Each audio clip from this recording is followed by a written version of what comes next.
Hi, hello, everybody. Um, Welcome again to our second of the year session with Luana Shirt, our esteemed knowledge keeper that loves to share her knowledge with us. For those of you who are new or haven't been to one of our sessions before, or Luana is new to you, Luana Shirt is from the Plains Cree First Nation in Saddle Lake, Alberta. She is mother to two young OG Cree adults and currently lives in Simcoe County, though she was born and raised in the neighborhood and has ties to where we are and the land right here. So she knows where we are and knows the land on which we're situated. Luana is an Indigenous Hi. cultural knowledge keeper that is passionate about Indigenous women's health, Indigenous language revitalization, Indigenous land-based teachings, and Indigenous arts that include songs and games. And we are so very grateful to have her here again with us. And I will pass it over to you, Luana. Thank you, Valerie. Nice to see everyone. Nice to see you, Valerie, Megan, and my dear friend Ian. This is, I'm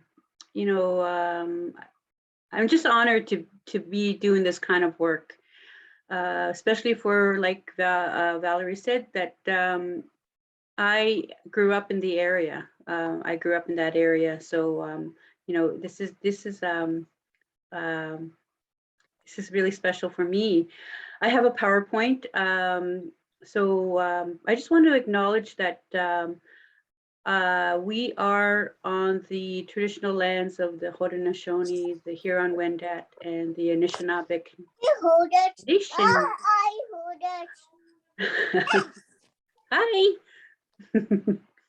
Yeah, and so we acknowledging that, myself, I am uh, a Nihio, Anishinaabe Nihio Sque.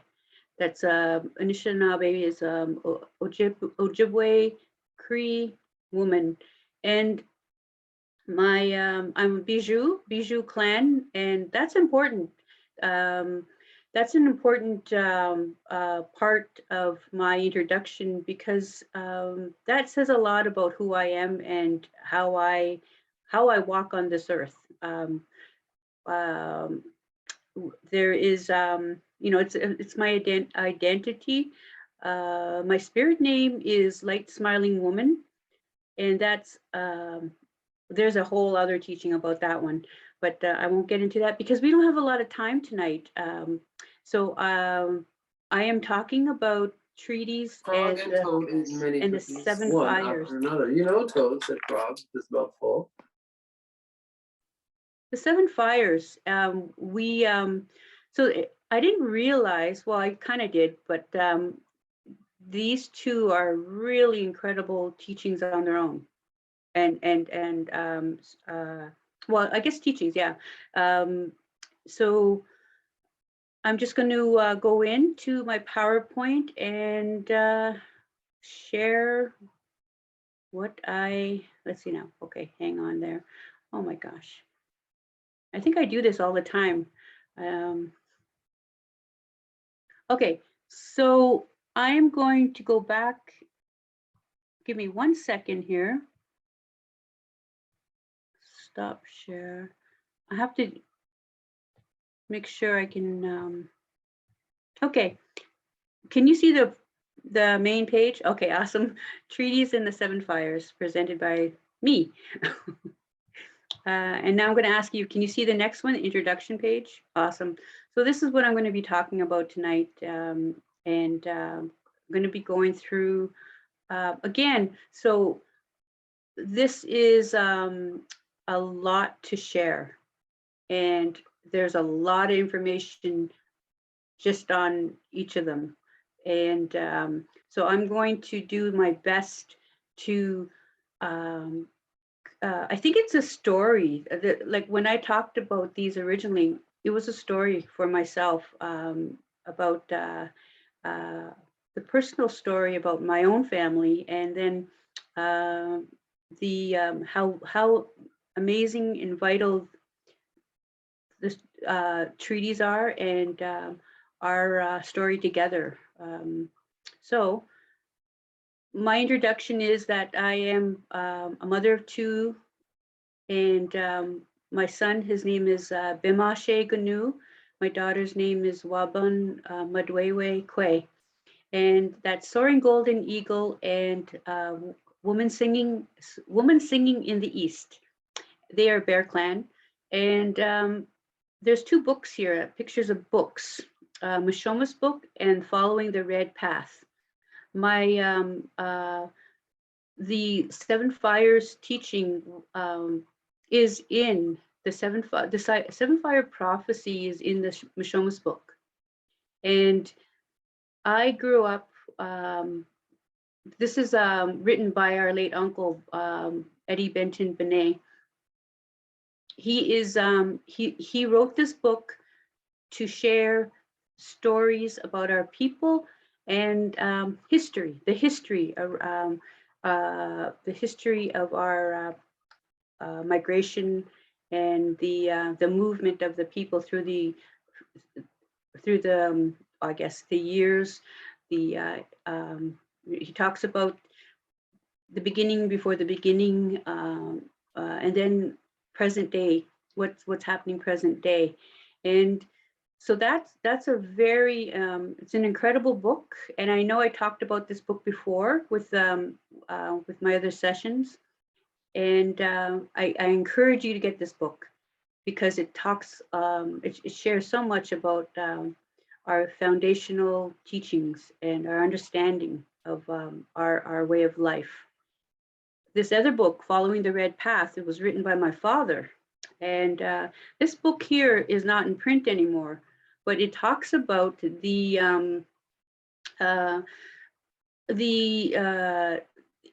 issues that, well, it was written in the early 80s, but it talks about the movement, the Native people's movement in the 70s, and how it came together. It was called the Native People's Caravan, where people traveled across Canada. There was a big movement happening with the people, and that is part of that seventh fire teaching. That teaching that talks about when the young people would wake up, and so that is that carried over to myself and my family, my brothers and sisters, where my parents started a school because of that caravan. Lots happened during that caravan. Lots of eruptions happened, awakening, and so they knew they had to do something to carry on that day. And so that's what they did. They started a school called Wandering Spirit, and it's still going on through this, well, it goes up to grade 12 now, which is amazing. I just want to acknowledge that we are in the sugar making moon, which is where we make our maple syrup. We tap the trees. We're starting to tap the trees. We're starting to be busy now. This is we had our new moon yesterday, so that's the start of this sugar making moon. Or other nations call it different things, but Mother Earth is waking up, and all our relatives are coming up from the south, or or they're coming through the snow, and things are really really growing and moving. The water is moving, and so this is busy. We need to take care of ourselves. They say that we should be this is part of that renewal. We're in the process.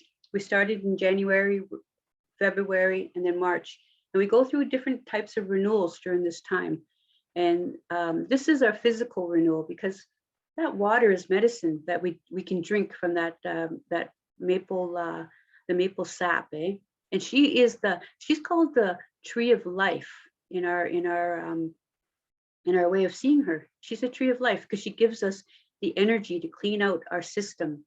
And she gives us a renewal of, you know, clarity and strength. And, you know, she's so, she's giving all the time, eh? And then there's other trees that will carry on that. So she's the first one that starts the sap run. And then there's other ones that follow her.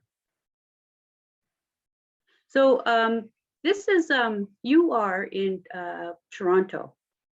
And this Toronto originally was, it was called, by the Mohawk people, it was called Takaranto. Takaranto, that is where the trees are standing in the water.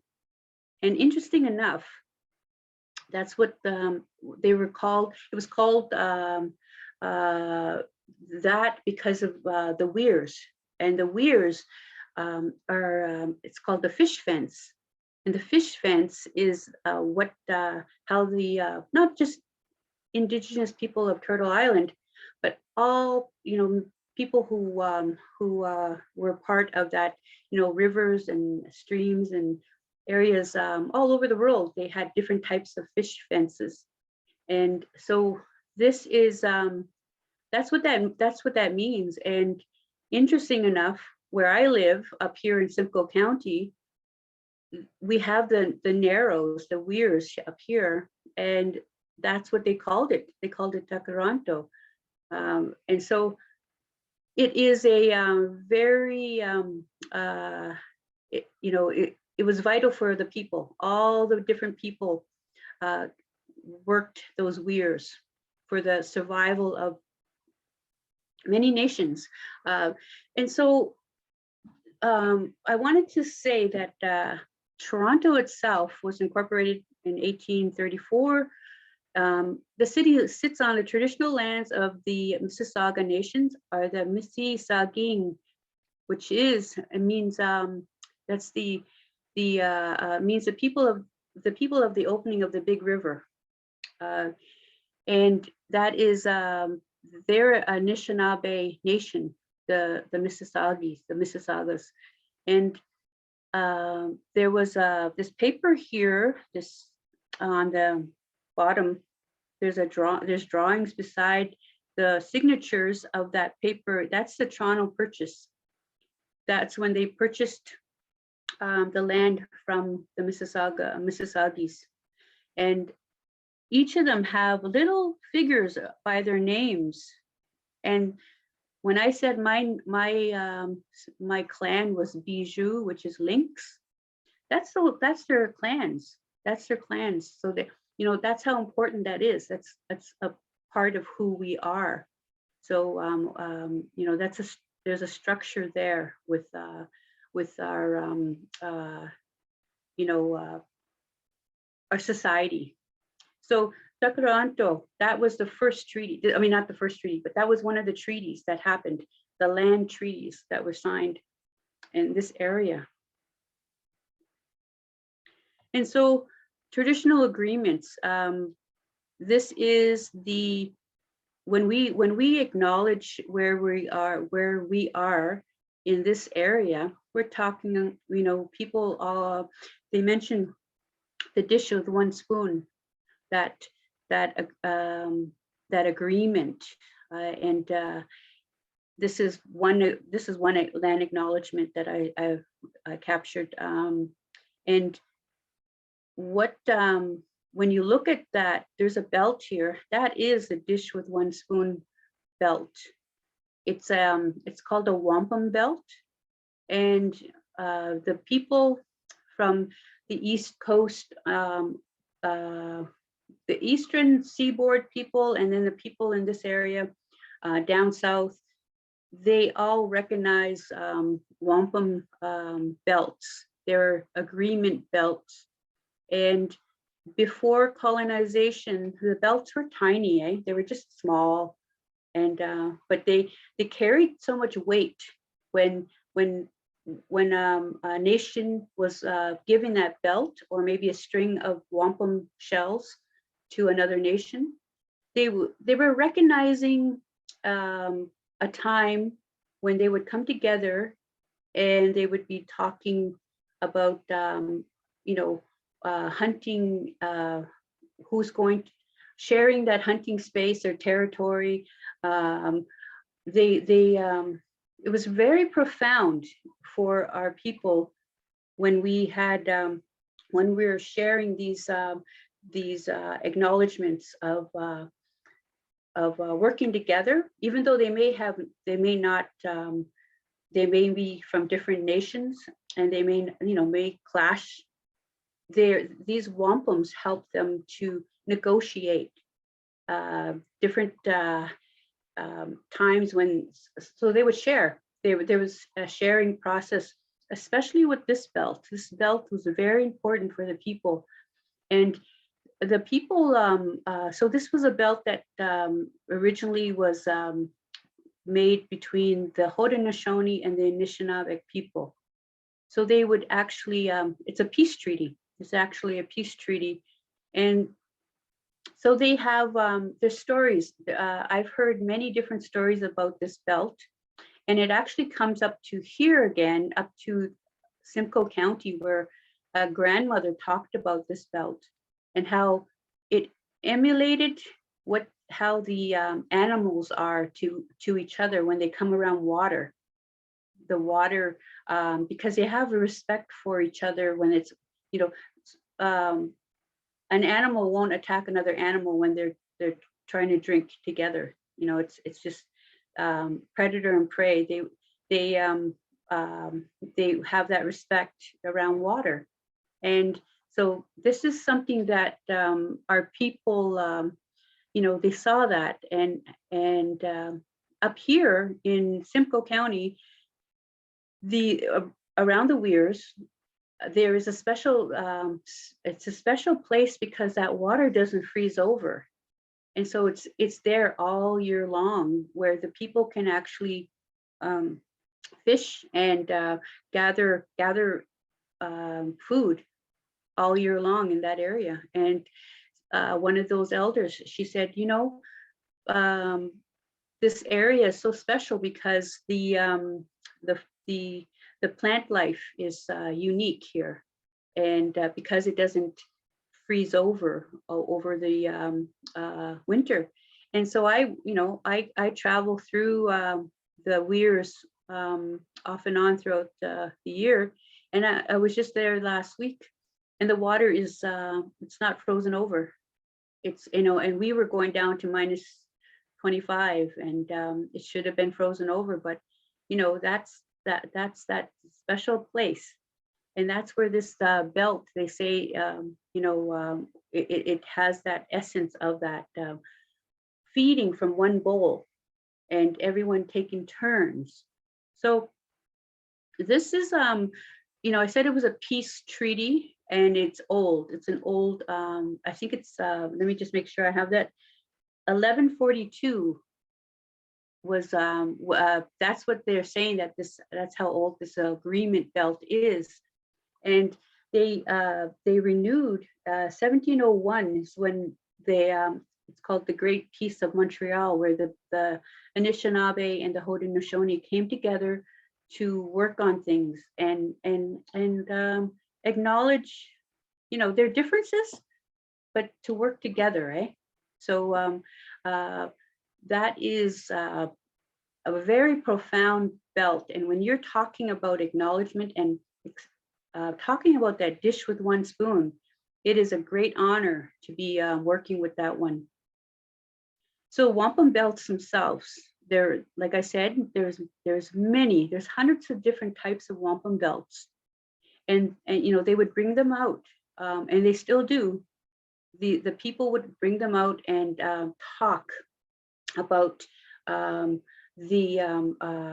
like the renewal process of peace, the renewal process of working together, land issues, or this one here, the two-roll wampum. You've probably seen this one. This is a very important one too. It's that two rivers moving together side by side, and they they say that those two will work along together side by side, but never stepping onto each other's each other's river. So again, respect for each other, right? And that one there was Haudenosaunee, and when the Dutch settlers came through.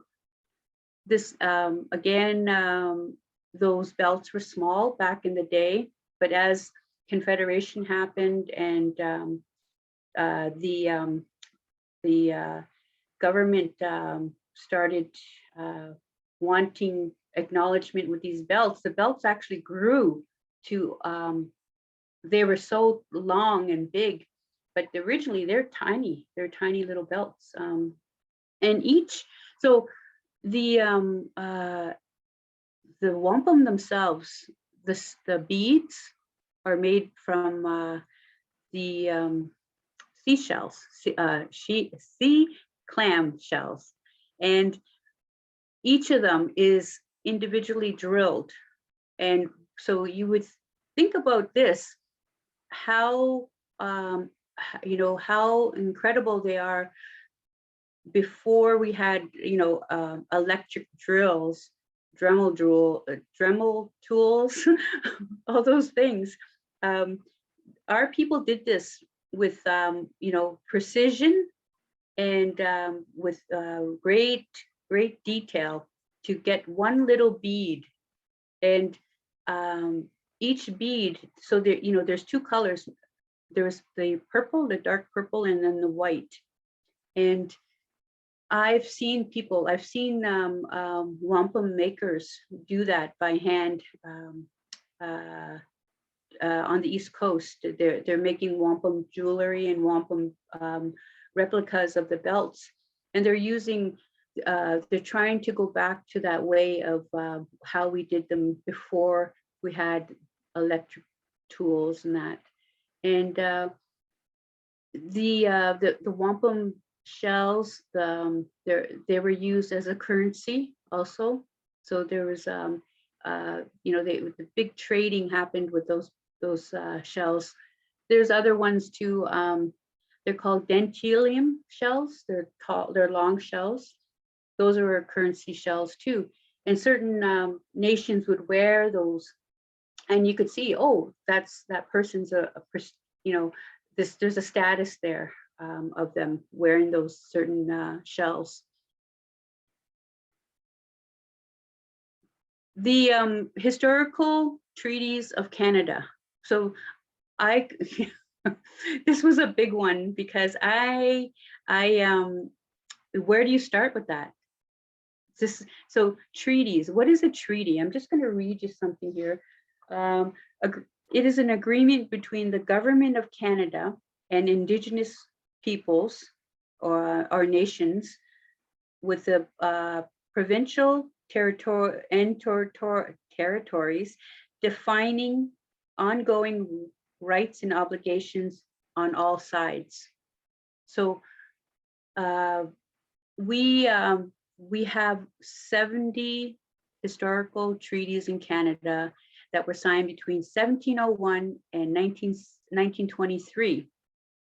There's a list here of them, and then there's the numbered treaties, and those numbered treaties are from 1871 to 1921. Those are the historical treaties.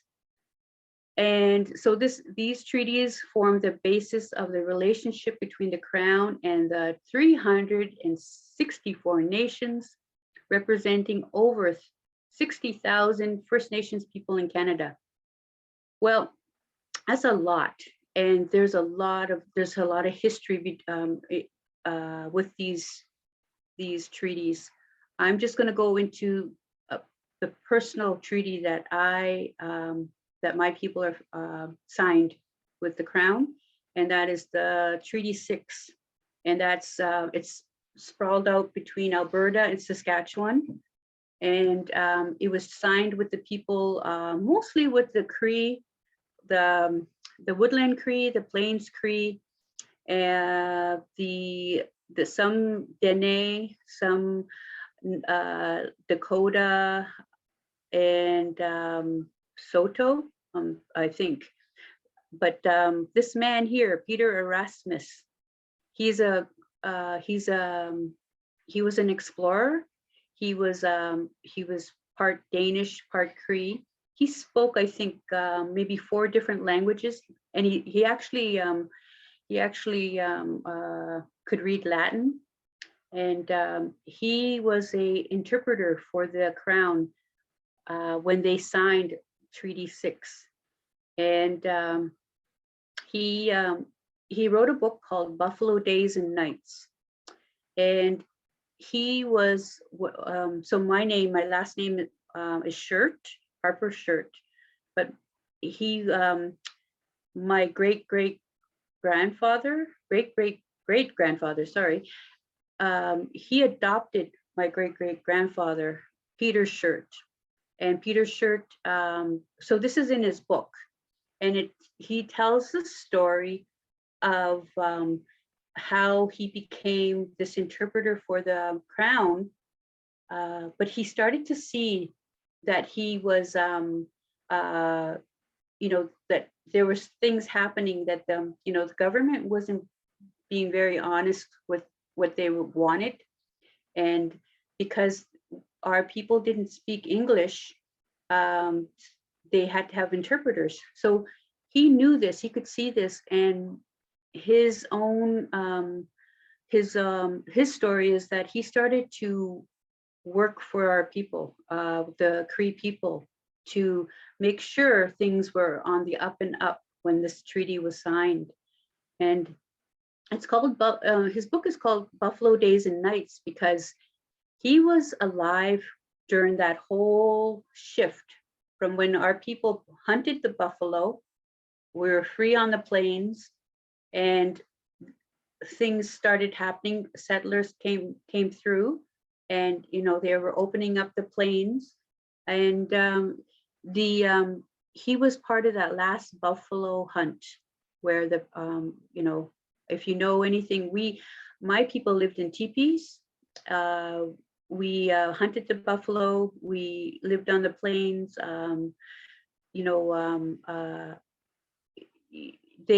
We used everything. The buffalo provided everything for us. And so Peter Erasmus, he was in his book.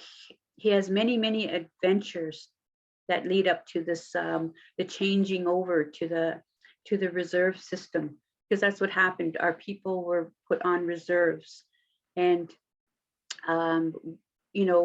that's a big story there, because there's a lot there that happened. And the treaties were vital then, and they are vital now, because it shows that the original intent was to work from the Canadian government, the nation of Canadian government, and the nation that they were signing that treaty with. So it's, whether it's the Anishinaabe Nation, the Lakota, or the Dakotas, the Cree, the Inuit people. There's many treaties that, when they were originally signed, they were signed in a beautiful agreement that there was a nation-to-nation relationship. And over time, through different, whatever scenarios happened, things were very fragile. And things, I have what you call a status card, and that is on that status card, it shows my number. I'm a status Indian in the Indian Act. So there's stipulations that the government needs to work on honoring many different agreements that happened when we signed over our land, because that's what we did. Our people signed over our land, so the people, other people can come in and build cities and roads and, everything, trains, and that is, we need that, we need to come back to that. Um, this is when we talked about, I think it was in the poster, we are all treaty people. That's what that means. We are all treaty people because Canada was founded on treaties. It was treaties with all the different nations. And so we as a people, when we signed those treaties, we signed them to honor all people. We knew what we were doing because we did have, we knew that once we signed them, they were bound by what we call, we use our medicines. We use our traditional medicines, our wampum, our belts, our wampum belts, our pipes. All those were they were signed in a good way on our part, and we as a people, we're always looking ahead. What can happen ahead in time? So that's why it was very important. It says we are all treaty people. As long as the sun shines, the grass grows, and the rivers flow. That is our way of seeing life itself. Everything around us. We want to take care of all the people that live on Turtle Island. Make sure everyone is treated equal, that we all have a voice. And so the Canadian government is, there has been a renewal process that they started in the 1970s, where they started looking at agreements from the past, and they're looking at, okay, well, these guys were not treated right on, maybe, they lost part of their land, or they don't have compensation for us using their land. We're going to renegotiate this treaty, and we're going to make sure that they are compensated. We're going to make sure that they have that they have equal say in the management of resources. We're gonna work really, we're gonna try our best to work good together. And so that's what's happening. That's what's happening. There's so many nation to nation stories now. Like the Williams Treaty, they just signed that here. It was about 4 years ago, I think, 5 years ago. I don't even know. But it was big because what they did was they opened up all this crown land for the people here, the Anishinaabe people, for them to have traditional hunting territory. Traditional fishing rights were opened up again because they lost all that. And there are many different things that they renewed. They did a renewal process, and they did it in a way that they are understanding more. There's a more of a complete understanding from the government of each distinct nation that signs these treaties, because the Inuit, they are different from the Anishinaabe. They have different they have different cultural teachings, and different territory, land claims issues, and health issues, so they're seeing that we're not all the same. We have different things that they're making sure that they can see that now. So our people, the Indigenous peoples of Turtle Island, very, again, when I say seven generations ahead, we're always looking ahead. We're always looking to make sure whatever I do now is going to affect what happens in the future for my children, my grandchildren, my great-grandchildren, so on. We're always looking and see what we can do to help everyone. And as a, as a Canadian, we're working together. We're working to understand each other. And it can get testy. It's been testy in the past with treaty rights and issues, but I believe through that the word reconciliation, we did a lot. Canadian government did a lot of groundwork to figure out how can we work together, and so they're doing that. I have complete hope and faith in what we can do together as Canadians, and honoring each other. That's and so that's the treaties. It's a big one, and I don't know if we can. If you have any questions, we can after I finish the presentation, you can ask them. So I'm going into this one here. This is the next part of this session, and it's called the Seven Fires Prophecy.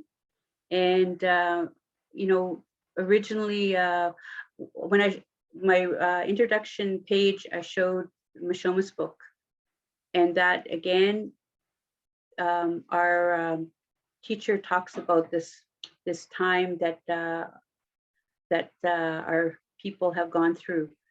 So the prophecies of Indigenous people. Winona LeDuc, she's part of the lodge that I belong to, the Three Fires Lodge. She says Ojibwe prophecy speaks of a time during the seventh fire when our people will have a choice between two paths. The first path is a well-worn, scorched one.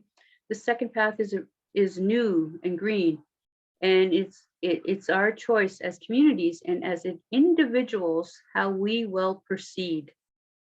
And so in the spirit of Crazy Horse was a Lakota warrior and chief. He was not an Anishinaabe. He's from the South Dakota, the Dakotas area. But this is what he quoted: upon suffering, the Red Nation shall rise again, and it shall be a blessing for a sick world, a world filled with broken promises, selfishness, and separation, a world longing for light again. I see a time of 7 generations when all the colors of mankind will gather under the sacred tree of life, and the whole earth will become one circle again. So these are prophecies. These are things that were foretold to our people. The original prophecy of the 7 fires. So originally the Anishinaabe people came from the East Coast, where the people of the Dawn, the Mi'kmaq people and Abenaki, many other nations were there in the East Coast. They were told that these prophets came to the people and told them that they had to move at certain times because there was big changes happening. And so the first prophet came to the people. I'm just going to read this because it's in the time of the first fire. So they called it the fires. So 7 fires. The first prophet came to the people. In the time of the first fire, the Anishinaabe nation will rise up and follow the sacred teachings. They will be told to move or else perish. And so they migrated. They moved to they started moving west. And this is the 7 major stopping places of the Anishinaabe people.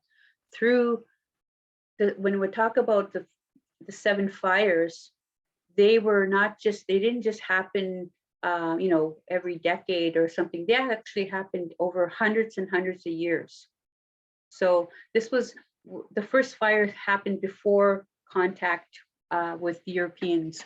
The people were told by that prophet to, you're going to have to move because you know, it's vital for the people. So they moved from the East Coast, and during those, they had 7 stopping places through this area. And like I said, they had, it didn't just happen. We have a cycle. There's a cycle that happened where each fire was hundreds of years. Hundreds of years went by, and then there would be a sign that was telling them, you have to move, you have to keep moving. And they carried a fire with them. They actually carried a sacred fire. And so the people, the first stopping place was a turtle-shaped island. And that turtle-shaped island, they say, is right outside of Montreal. And there's a island there that looks like a turtle. So each of them, things happened where they, you know, they migrated out, and different nations were formed during those hundreds and hundreds of years. And each prophet that came shared something to the people.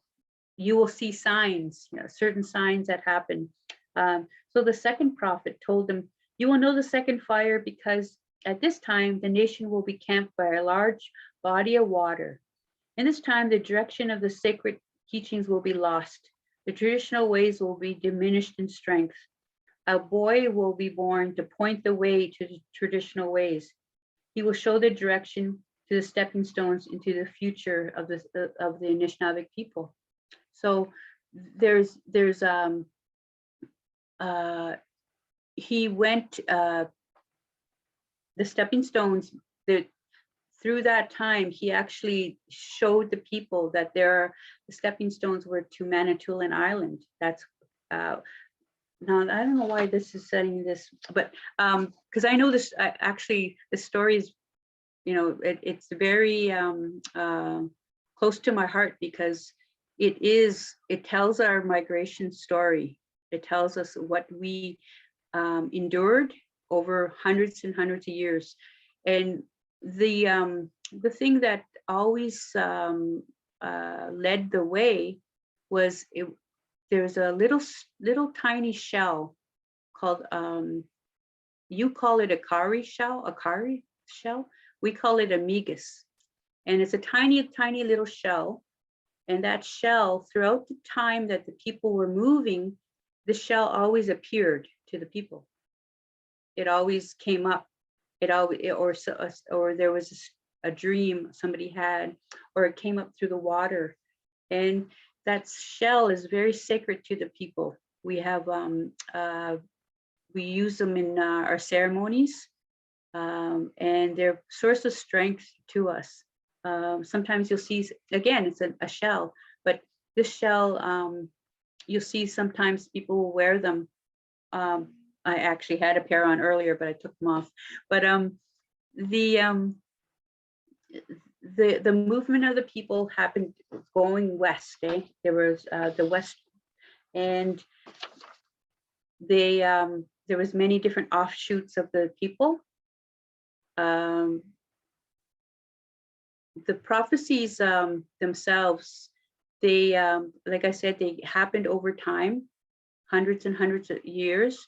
And when I said that my father wrote that book in the 70s, that was when the 7th fire was lit, in the late 60s, early 70s. And so when you hear people say, well, we're the people of the 7th fire, it's because that is the time that we're in. And the seventh prophet that came to the people said to the people, you will know there's a difference between how that prophet will look, because he looked different than the other ones. He had light eyes, and but they said you will when the Europeans come, they'll hold two different they may hold two different things. They may hold a pipe or a weapon, and there you have to decide how you want to uh, how you're going to work together. And so that prophet warned everyone, warned us all about they say that weapon is actually technology. They say that's something that it's gotten out of hand for us as people, and that we need to, as all people, go back to our ways, our traditional ways, our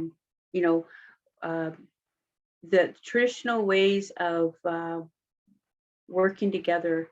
And that in our culture, that is the seven grandfather teachings. Again, that there's when those Miga shells showed up, they showed up showing a drum. At the end, they said, okay, now you're home. And so the people moved west. They moved to a place where the sacred drum would be heard. And that's a place called Madeline Island. And then the wild rice would be, they showed that that's when you're going to find your home. Is Madeline Island is in Wisconsin. And that's a sacred island of the Anishinaabe people. They say that's they heard the drum beating there, and that drum is called the grandfather drum.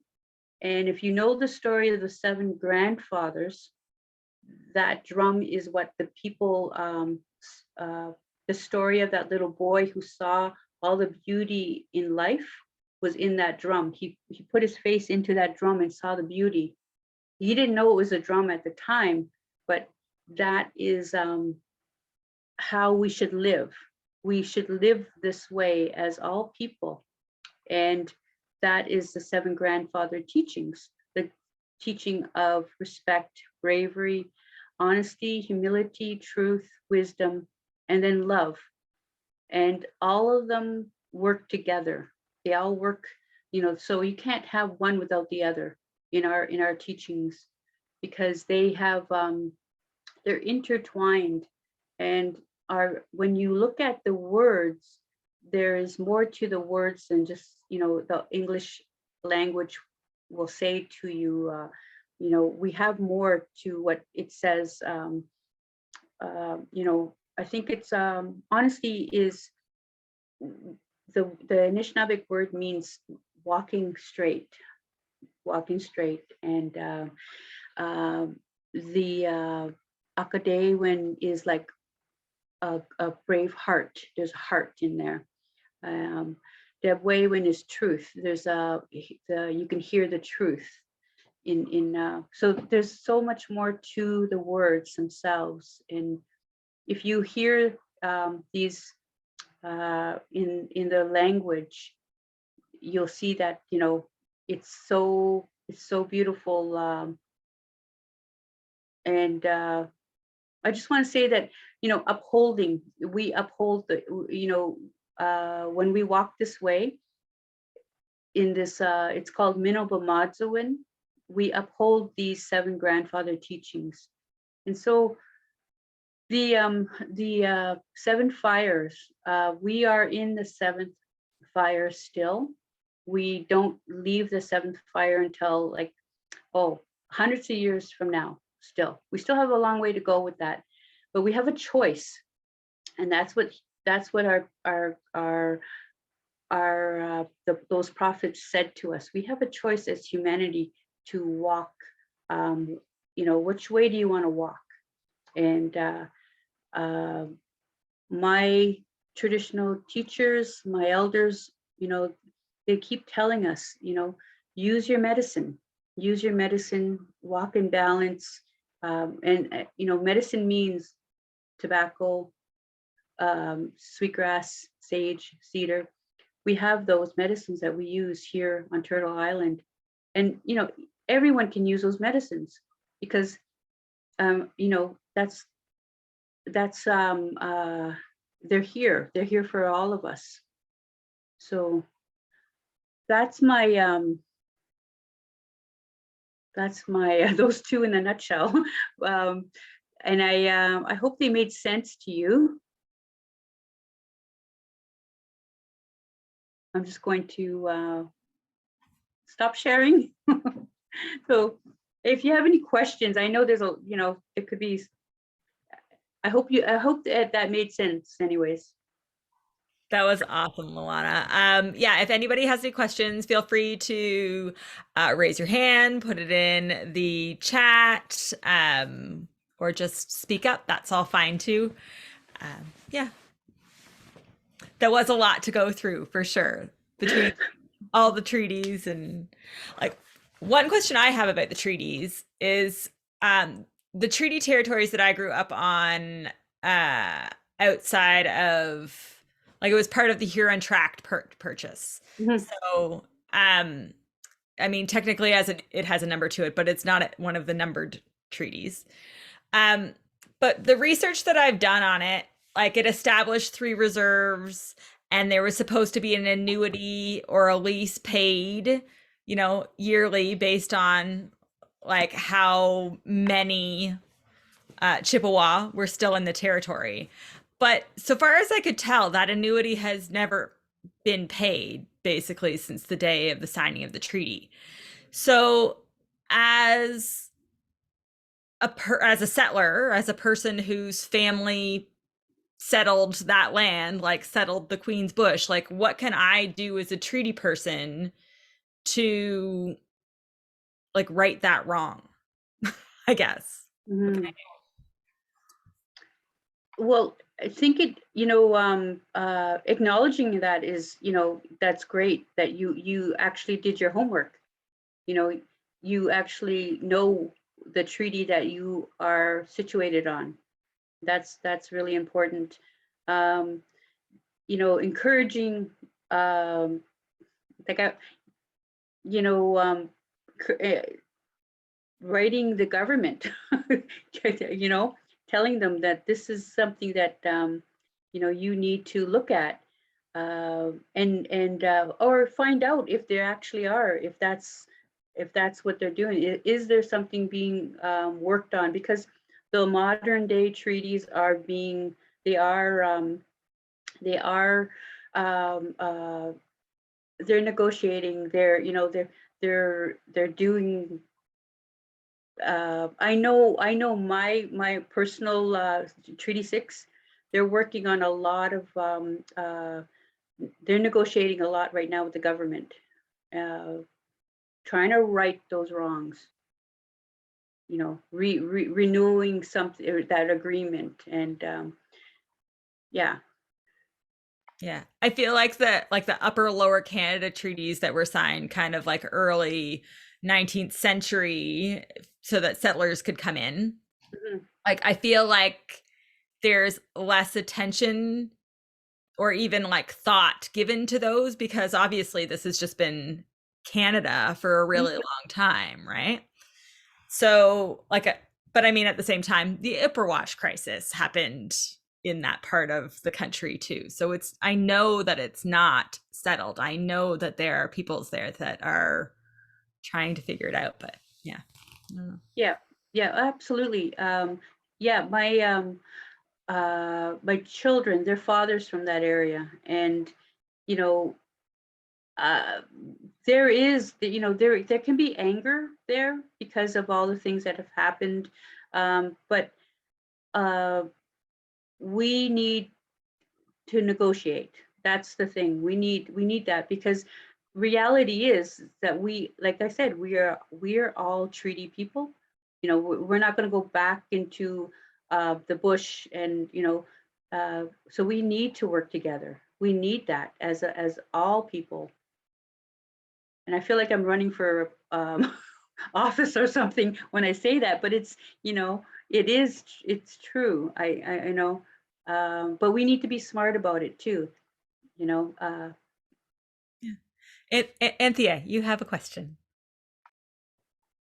Yes, thank you. That was amazing, Luana. It was a lot, and I think you were also searching for English words for what you were thinking. So, but you did an awesome job. And one thing I have to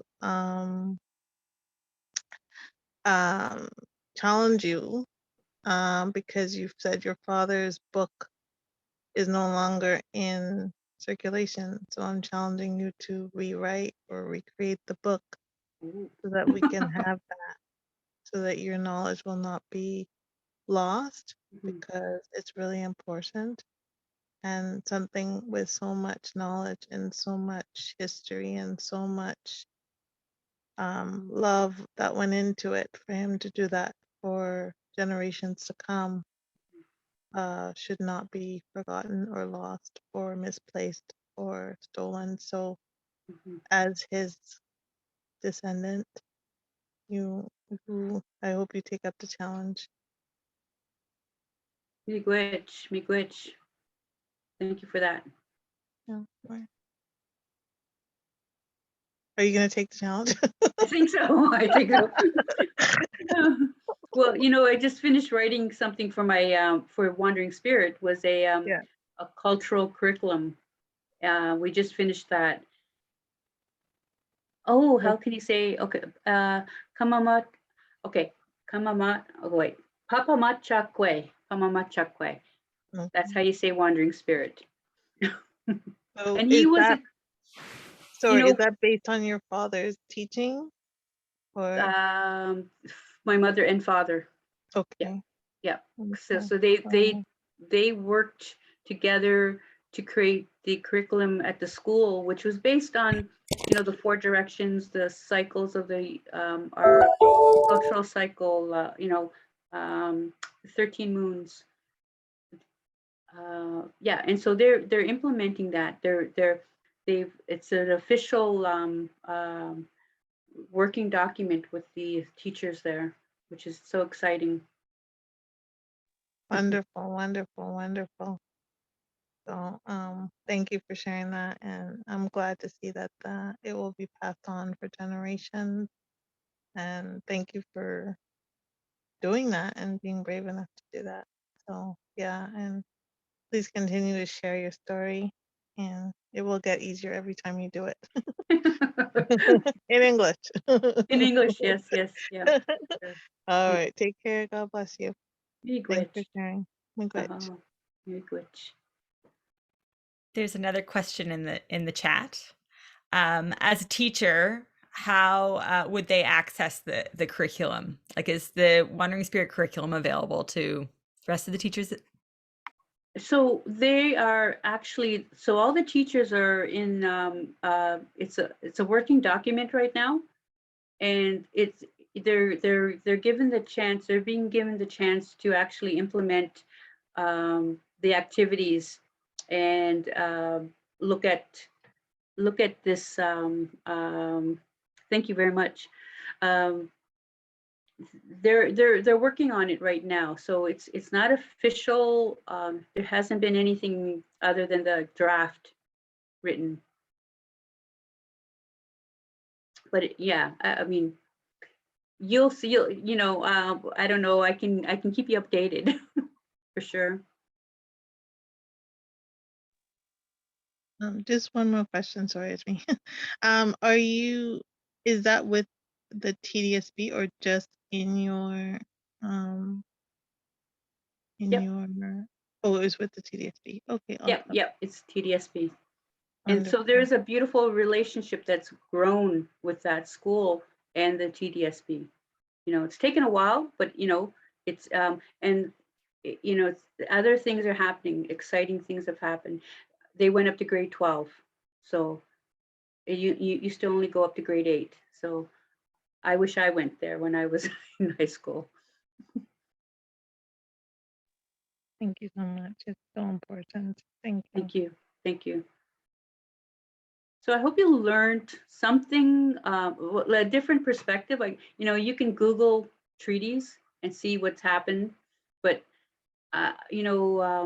what I really wanted to stress was that, when we signed those treaties, we were looking not just, about what's happening around us right now. We're looking always ahead to the future, to what we can, how we could work together. That's the important thing. Thank you very much. I'm reading the comments there.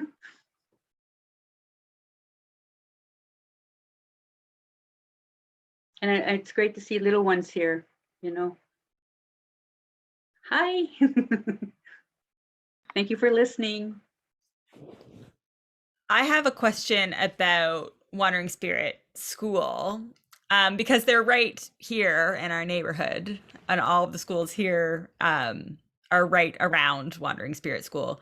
Is there a way that we can connect and integrate our schools and like do joint things with them? I would talk to the Urban Aboriginal Education Center, or I think it's named differently now, the Urban Indigenous Center. I think you could talk to them about that. Yes, exactly. Allies. Yeah. Working together. I don't see why not. Yep. Thank you. Just one more thing. Is there a contact for you or? Contact for me? Yeah, Yep. My email? if you could please. Yep. lunashirt@yahoo.ca. Oh, okay, too easy. Thank you. Thank you. Thank you very much. And yeah, during this time, you notice I'm wearing my kukum scarf here. A little story about that too, with the my grandparents were farmers in Saddle Lake, and my grandfather actually learned some Ukrainian words, because that's who his neighbors were the Ukrainian settlers who came to farm, and they had a beautiful working relationship. And so that is well, I mean, we love these scarves anyways. We use them in our traditional regalia and things. But my grandmother, she used to wear them over her head, and they I have relatives who are half Korean, Ukrainian, and so again, supporting each other. Like somebody said, we're allies, right? We're all allies in this on Turtle Island. Miigwech. If that's yeah. So if anybody else has anything, if not, Thank you very much, Luana. It was beautiful as always. We look forward to what you're going to talk to us about. I think we're focusing in the June one. I think we're focusing more on local Toronto. I don't quite yes. remember. Yeah. Oh yes. Yeah, for sure. Yeah. Exciting. It'll be very Awesome. good. It'll be the beginning of Indigenous Peoples Month, so that'll be great. Yes. So Bumapee, go up min. That means I'll see you later. We never say goodbye. So All right. I guess yeah. Bumapee. Thank you so much. Thank Thank you. you. Thank you so much, Luana. Good Thank you night. so much. Good night. Thank you.